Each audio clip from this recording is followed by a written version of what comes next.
प्रिय भक्तों, रविवार का दिन भगवान सूर्य देव को समर्पित है। आज के दिन भगवान सूर्य देव की पूजा अर्चना विशेष फलदायी होती है।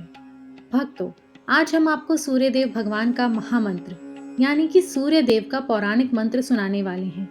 जो सूर्य देव के सभी मंत्रों से मिलकर बना है। सूर्य देव के इस मंत्र का एक जाप या श्रवण 1008 मंत्रों के जाप के बराबर फल प्राप्त होता है। प्रिय भक्तों, सूर्य देवता से ही इस पृथ्वी लोक पर जीवन है। फिर चाहे वह पेड़ पौधों का जीवन हो या पशु पक्षियों का या मानव जीवन हो, यह सब संभव है तो सूर्य देव की कृपा से ही। इसीलिए हमारे सनातन धर्म में सूर्य देव को विशेष स्थान प्राप्त है। सूर्य देव के बिना जीवन की कल्पना तक नहीं की जा सकती। भक्तों, अगर सूर्य देव को प्रसन्न कर ले तो मानव जीवन का सबसे बड़ा संकट भी सूर्य देव पल भर में दूर कर देते हैं। भक्त के जीवन में खुशियां ही खुशियां भर देते हैं। भक्तों, सूर्य देव को प्रसन्न करने का सबसे सरल और आसान तरीका है कि सूर्य देव के इस पौराणिक मंत्र का प्रतिदिन 108 बार जाप या श्रवण किया जाए, जिससे सूर्य देव बहुत जल्दी प्रसन्न हो जाते हैं। प्रिय भक्तों, आपके जीवन में नई ऊर्जा भर देंगे। अगर आपका जीवन निरस हो चुका है, आपके अंदर आत्मविश्वास की कमी हो चुकी है, तो सूर्य देव का यह मंत्र आपके अंदर नई ऊर्जा भर देगा, जीवन सुख में बना देगा। बस सच्चे मन से प्रतिदिन इस मंत्र का जाप या श्रवण करना है, और यह आप आज से ही शुरू कर सकते हैं। आइए सूर्य देव का यह चमत्कारिक मंत्र शुरू करते हैं। पर उससे पहले अगर आपको यह वीडियो पसंद आए तो इस वीडियो को लाइक कीजिएगा, कमेंट बॉक्स में जय सूर्य देव की ज़रूर लिखिएगा और हमारे चैनल गुप्त मंत्र ज्ञान को सब्सक्राइब कीजिएगा। हम आशा करते हैं कि भगवान सूर्य देव आपकी हर मनोकामना पूर्ण करेंगे। जपाकुसुम संकाशं काश्यपेयं महाद्युतिं तमोरिं सर्वाभगनं प्रान्तुसिं दिवाकरम्। जपाकुसुम संकाशं काश्यपेयं महाद्युतिं तमोरिं सर्वाभगनं प्रान्तुसिं दिवाकरम्। जपाकुसुम संकाशं काश्यपेयं महाद्युतिं तमोरिं सर्वाभगनं प्रान्तुसिं दिवाकरम्। जपाकुसुम संकाशं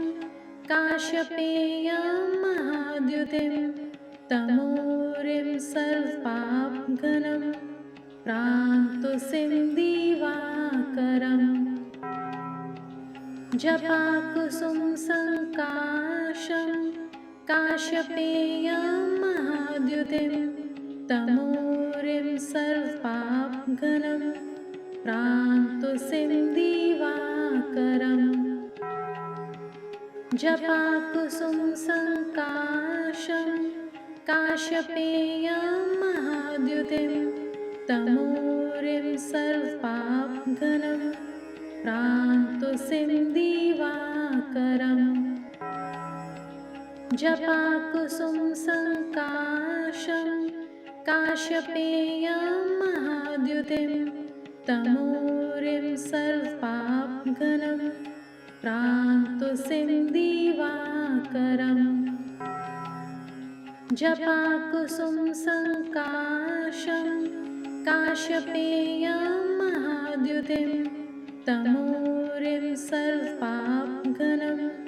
प्रान्तुसिं दिवाकरम्। जपाकुसुम संकाशं काश्यपेयं महाद्युतिं तमोरिं सर्वाभगनं प्रान्तुसिं दिवाकरम्। जपाकुसुम संकाशं काश्यपेयं महाद्युतिं तमोरिं सर्वाभगनं प्रान्तुसिं दिवाकरम्। जपाकुसुम संकाशं काश्यपेयं महाद्युतिं तमोरिं सर्वाभगनं प्रान्तुसिं दिवाकरम् जपाकुसुम संकाशं काश्यपेयं महाद्युतिं तमूरिं सर्वाभघनं प्रान्तुसिं दिवाकरम् जपाकुसुम संकाशं काश्यपेयं महाद्युतिं तमूरिं सर्वाभघनं प्रान्तुसिं दिवाकरम् जपाकुसुम संकाशं काश्यपेयं महाद्युतिं तमूरिं सर्वाभघनं प्रान्तुसिं दिवाकरम् जपाकुसुम संकाशं काश्यपेयं महाद्युतिं तमूरिं सर्वाभघनं प्रान्तुसिं दिवाकरम् जपाकुसुम संकाशं काश्यपेयं महाद्युतिं तमूरिं सर्वाभघनं प्रान्तुसिं दिवाकरम् जपाकुसुम संकाशं काश्यपेयं महाद्युतिं तमूरिं सर्वाभघनं प्रान्तुसिं दिवाकरम् जपाकुसुम संकाशं काश्यपेयं महाद्युतिं तमूरिं सर्वाभघनं प्रान्तुसिं दिवाकरम् जपाकुसुम संकाशं काश्यपेयं महाद्युतिं तमूरिं सर्वाभघनं प्रान्तुसिं दिवाकरम् जपाकुसुम संकाशं काश्यपेयं महाद्युतिं तमूरिं सर्वाभघनं प्रान्तुसिं दिवाकरम् जपाकुसुम संकाशं काश्यपेयं महाद्युतिं तमूरिं सर्वाभघनं प्रान्तुसिं दिवाकरम् जपाकुसुम संकाशं काश्यपेयं महाद्युतिं तमूरिं सर्वाभघनं प्रान्तुसिं दिवाकरम् जपाकुसुम संकाशं काश्यपेयं महाद्युतिं तमूरिं सर्वाभघनं प्रान्तुसिं दिवाकरम् जपाकुसुम संकाशं काश्यपेयं महाद्युतिं तमूरिं सर्वाभघनं प्रान्तुसिं दिवाकरम् जपाकुसुम संकाशं काश्यपेयं महाद्युतिं तमूरिं सर्वाभघनं प्रान्तुसिं दिवाकरम् जपाकुसुम संकाशं काश्यपेयं महाद्युतिं तमूरिं सर्वाभघनं प्रान्तुसिं दिवाकरम् जपाकुसुम संकाशं काश्यपेयं महाद्युतिं तमूरिं सर्वाभघनं प्रान्तुसिं दिवाकरम् जपाकुसुम संकाशं काश्यपेयं महाद्युतिं तमूरिं सर्वाभघनं प्रान्तुसिं दिवाकरम् जपाकुसुम संकाशं काश्यपेयं महाद्युतिं तमूरिं सर्वपापघ्नं प्रान्तुसिन्दिवाकरम् जपाकुसुमसङ्काशं काश्यपेयं महाद्युतिं तमूरिं सर्वपापघ्नं प्रान्तुसिन्दिवाकरम् जपाकुसुमसङ्काशं काश्यपेयं महाद्युतिं तमूरिं सर्वपापघ्नं प्रान्तुसिन्दिवाकरम् जपाकुसुमसङ्काशं काश्यपेयं महाद्युतिं तमूरिं सर्वपापघ्नं प्रान्तुसिन्दिवाकरम् जपाकुसुमसङ्काशं काश्यपेयं महाद्युतिं तमूरिं सर्वपापघ्नं प्रान्तुसिन्दिवाकरम् जपाकुसुमसङ्काशं काश्यपेयं महाद्युतिं तमूरिं सर्वपापघ्नं प्रान्तुसिन्दिवाकरम् जपाकुसुमसङ्काशं काश्यपेयं महाद्युतिं तमूरिं सर्वपापघ्नं प्रान्तुसिन्दिवाकरम् जपाकुसुमसङ्काशं काश्यपेयं महाद्युतिं तमूरिं सर्वपापघ्नं प्रान्तुसिन्दिवाकरम् जपाकुसुमसङ्काशं काश्यपेयं महाद्युतिं तमूरिं सर्वपापघ्नं प्रान्तुसिन्दिवाकरम् जपाकुसुमसङ्काशं काश्यपेयं महाद्युतिं तमूरिं सर्वपापघ्नं प्रान्तुसिन्दिवाकरम् जपाकुसुमसङ्काशं काश्यपेयं महाद्युतिं तमूरिं सर्वपापघ्नं प्रान्तुसिन्दिवाकरम्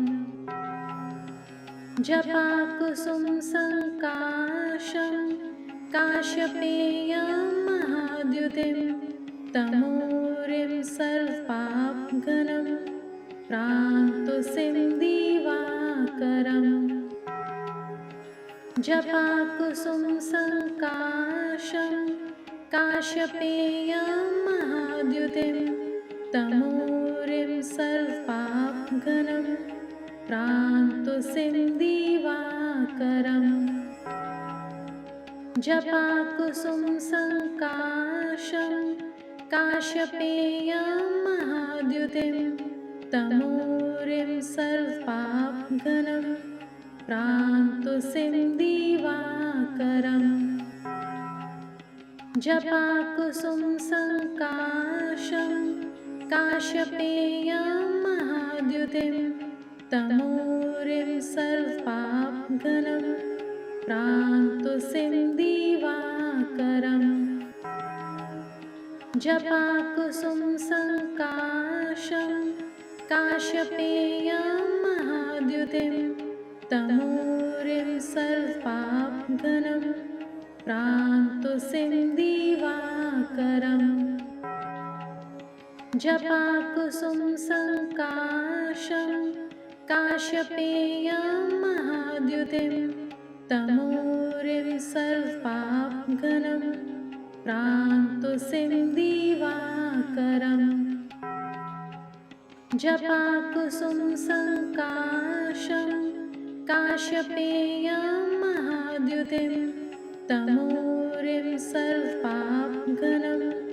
प्रान्तुसिन्दिवाकरम्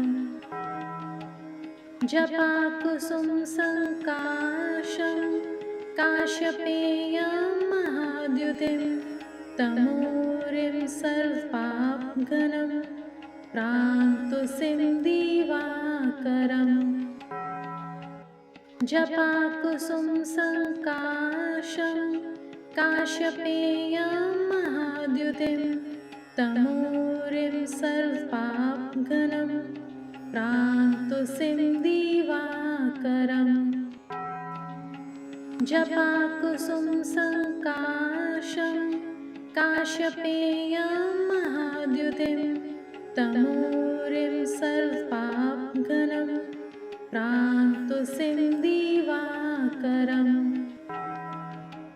जपाकुसुम संकाशं काश्यपेयं महाद्युतिं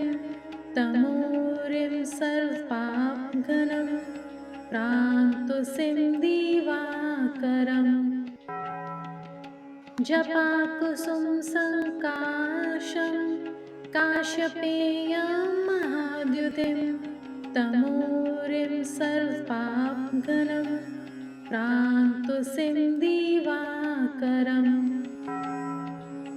जपाकुसुम संकाशं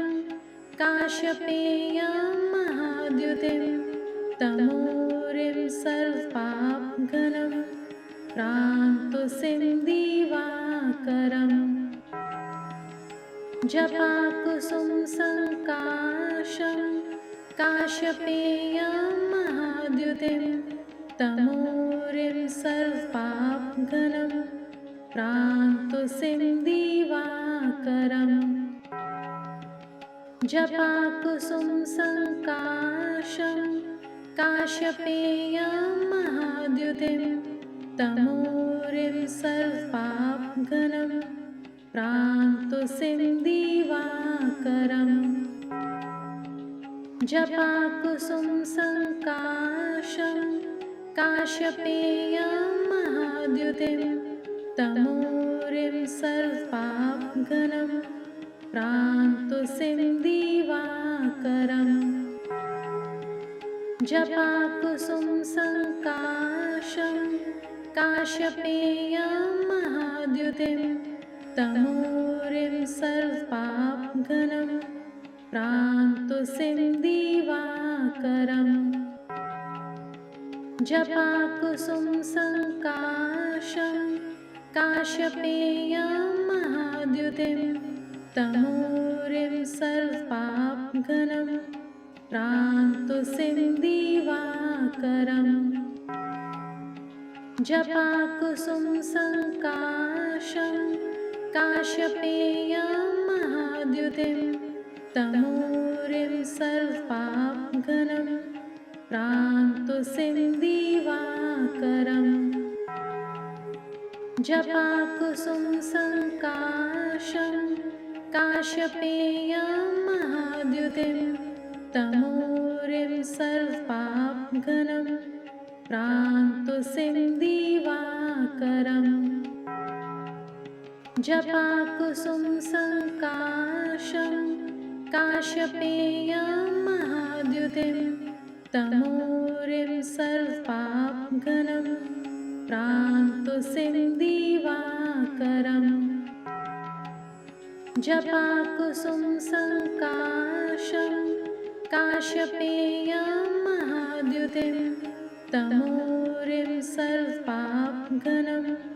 प्रान्तुषिं दिवाकरम् जपाकुसुम संकाशं काश्यपेयं महाद्युतिं तमोरिं सर्वपापघ्नं प्रान्तुषिं दिवाकरम् जपाकुसुम संकाशं काश्यपेयं महाद्युतिं तमोरिं सर्वपापघ्नं प्रान्तुषिं दिवाकरम् जपाकुसुम संकाशं काश्यपेयं महाद्युतिं तमोरिं सर्वपापघ्नं प्रान्तुषिं दिवाकरम् जपाकुसुम संकाशं काश्यपेयं महाद्युतिं तमोरिं सर्वपापघ्नं प्रान्तुसिं दिवाकरम् जपाकुसुम संकाशं काश्यपेयं महाद्युतिं तमोरिं सर्वपापघ्नं प्रान्तुसिं दिवाकरम् जपाकुसुम संकाशं काश्यपेयं महाद्युतिं तमोरिं सर्वपापघ्नं प्रान्तुसिं दिवाकरम् जपाकुसुम संकाशं काश्यपेयं महाद्युतिं तमोरिं सर्वपापघ्नं प्रान्तुसिं दिवाकरम् जपाकुसुम संकाशं काश्यपेयं महाद्युतिं तमोरिं सर्वपापघ्नं प्रान्तुसिं दिवाकरम् जपाकुसुम संकाशं काश्यपेयं महाद्युतिं तमोरिं सर्वपापघ्नं प्रान्तुसिं दिवाकरम् जपाकुसुम संकाशं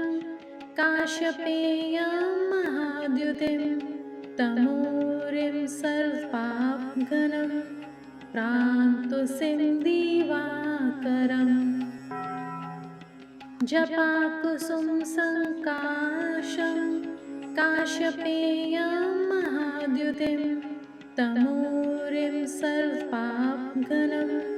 प्रान्तुसिं दिवाकरम् जपाकुसुम संकाशं काश्यपेयं महाद्युतिं तमोरिं सर्वपापघ्नं प्रान्तुसिं दिवाकरम् जपाकुसुम संकाशं काश्यपेयं महाद्युतिं तमोरिं सर्वपापघ्नं प्रान्तुसिं दिवाकरम् जपाकुसुम संकाशं काश्यपेयं महाद्युतिं तमोरिं सर्वपापघ्नं प्रान्तुसिं दिवाकरम् जपाकुसुम संकाशं काश्यपेयं महाद्युतिं तमोरिं सर्वपापघ्नं प्रान्तुसिं दिवाकरम् जपाकुसुम संकाशं काश्यपेयं महाद्युतिं तमोरिं सर्वपापघ्नं प्रान्तुसिं दिवाकरम् जपाकुसुम संकाशं काश्यपेयं महाद्युतिं तमोरिं सर्वपापघ्नं प्रान्तुसिं दिवाकरम् जपाकुसुम संकाशं काश्यपेयं महाद्युतिं तमोरिं सर्वपापघ्नं प्रान्तुसिं दिवाकरम् जपाकुसुम संकाशं काश्यपेयं महाद्युतिं तमोरिं सर्वपापघ्नं प्रान्तुसिं दिवाकरम् जपाकुसुम संकाशं काश्यपेयं महाद्युतिं तमोरिं सर्वपापघ्नं प्रान्तुसिं दिवाकरम् जपाकुसुम संकाशं काश्यपेयं महाद्युतिं तमोरिं सर्वपापघ्नं प्रान्तुसिं दिवाकरम् जपाकुसुम संकाशं काश्यपेयं महाद्युतिं तमूरिं सर्वाभघनं प्रान्तुसिं दिवाकरम् जपाकुसुम संकाशं काश्यपेयं महाद्युतिं तमूरिं सर्वाभघनं प्रान्तुसिं दिवाकरम् जपाकुसुम संकाशं काश्यपेयं महाद्युतिं तमूरिं सर्वाभघनं प्रान्तुसिं दिवाकरम् जपाकुसुम संकाशं काश्यपेयं महाद्युतिं तमूरिं सर्वाभघनं प्रान्तुसिं दिवाकरम् जपाकुसुम संकाशं काश्यपेयं महाद्युतिं तमूरिं सर्वाभघनं प्रान्तुसिं दिवाकरम् जपाकुसुम संकाशं काश्यपेयं महाद्युतिं तमूरिं सर्वाभघनं प्रान्तुसिं दिवाकरम् जपाकुसुम संकाशं काश्यपेयं महाद्युतिं तमूरिं सर्वाभघनं प्रान्तुसिं दिवाकरम् जपाकुसुम संकाशं काश्यपेयं महाद्युतिं तमूरिं सर्वाभघनं प्रान्तुसिं दिवाकरम् जपाकुसुम संकाशं काश्यपेयं महाद्युतिं तमूरिं सर्वाभघनं प्रान्तुसिं दिवाकरम् जपाकुसुम संकाशं काश्यपेयं महाद्युतिं तमूरिं सर्वाभघनं प्रान्तुसिं दिवाकरम् जपाकुसुम संकाशं काश्यपेयं महाद्युतिं तमूरिं सर्वाभघनं प्रान्तुसिं दिवाकरम् जपाकुसुम संकाशं काश्यपेयं महाद्युतिं तमूरिं सर्वाभघनं प्रान्तुसिं दिवाकरम् जपाकुसुम संकाशं काश्यपेयं महाद्युतिं तमूरिं सर्वाभघनं प्रान्तुसिं दिवाकरम् जपाकुसुम संकाशं काश्यपेयं महाद्युतिं तमूरिं सर्वाभघनं प्रान्तुसिं दिवाकरम् जपाकुसुम संकाशं काश्यपेयं महाद्युतिं तमूरिं सर्वाभघनं प्रान्तुसिं दिवाकरम् जपाकुसुम संकाशं काश्यपेयं महाद्युतिं तमूरिं सर्वाभघनं प्रान्तुसिं दिवाकरम् जपाकुसुम संकाशं काश्यपेयं महाद्युतिं तमूरिं सर्वाभघनं प्रान्तुसिं दिवाकरम् जपाकुसुम संकाशं काश्यपेयं महाद्युतिं तमूरिं सर्वाभघनं प्रान्तुसिंदिवाकरम् जपाकुसुमसङ्काशं काश्यपेयं महाद्युतिं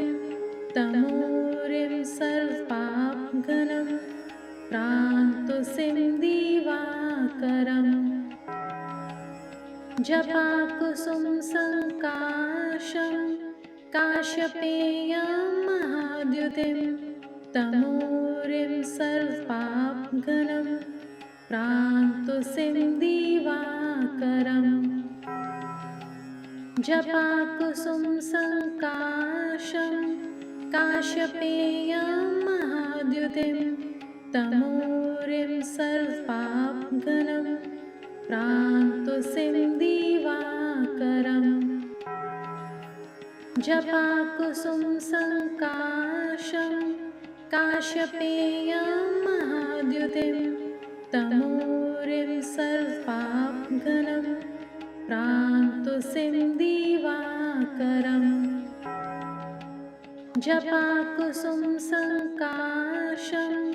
काश्यपेयं महाद्युतिं तमूरिं सर्वपापघ्नं प्रान्तुसिंदिवाकरम् जपाकुसुमसङ्काशं काश्यपेयं महाद्युतिं तमूरिं सर्वपापघ्नं प्रान्तुसिंदिवाकरम् जपाकुसुमसङ्काशं काश्यपेयं महाद्युतिं तमूरिं सर्वपापघ्नं प्रान्तुसिंदिवाकरम् जपाकुसुमसङ्काशं काश्यपेयं महाद्युतिं